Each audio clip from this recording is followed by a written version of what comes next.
তো hi friends, আজকে আমরা গিয়েছিলাম একটু বিকেলবেলা এয়ারপোর্ট। কারণ অনেক দিন থেকেই যাব ভাবছি, কিন্তু যাওয়া হয়ে ওঠে না। তো চান্স পেয়েছিলাম একটু ঘুরতে যাওয়ার, তো তাই ভাবলাম এয়ারপোর্টেই ঘুরে আসি। আর আমার পুচুটার আকাশে যখন এরোপ্লেন যায় খুবই ভয় পায়। অনেক বুঝিয়েছি ওকে, কিন্তু ও তো ছোট, কোনো মতেই বুঝতে চায় না যে ওটা এরোপ্লেন। এরোপ্লেন জানে, কিন্তু এরোপ্লেন যে আকাশে উড়ে, আকাশে যে ওই শব্দটা হচ্ছে ওটা এরোপ্লেনের, সেটা ও বুঝতে চায় না। তাই ভাবলাম চলো দেখিয়ে আনি ওকে কি জিনিস। কিন্তু সেই টাইমে একটাও এরোপ্লেন যাচ্ছিল না, তো ওর জানা মানে বোঝা হলো না, কিন্তু অনেকটা এনজয় করলো। বিকেলবেলা বাচ্চারা তো ঘুরতে পেলেই এনজয় ভালো লাগে। তো ওখানে আবার গান বাজছিল, তাই ও একটু নাচছিল। তারপরে চারিদিকে ঘুরলাম, তো ভালোও লাগলো। এয়ারপোর্ট আমিও কোনোদিনও দেখিনি, আর ওরও ভালো লাগছিল। তো তাই ভাবলাম যে যাক, কিছু তো একটা হলো, মেয়ের মনটা তো খুশি হলো মেয়েটার। আর তারপরে ওখানে গান বাজছিল, তো চারিপাশটা আমরা দেখে নিয়েছিলাম, আর পুচু একটু নাচছিল। আর তার পাশেই ছিল শিবশক্তি ধাম, তো ওখানে চলে গেলাম। তাই একটু শিব ঠাকুর দেখবো করছিল পুচুটা, তাই চলে গেলাম শিব ঠাকুর দেখাতে ওকে। আর আমরা বিয়ের পর একবার এসেছিলাম, কিন্তু তাও পুচুকে তো দেখানো হয়নি, তাই পুচুকে ভাবলাম চলো দেখিয়ে আনি। আর এখানে আমি একটু তিলক নিচ্ছিলাম সবার মতো।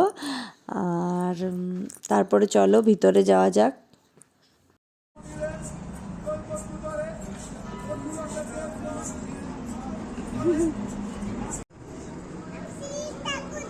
चलो सीतो देवी चलो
কিছু হবে না,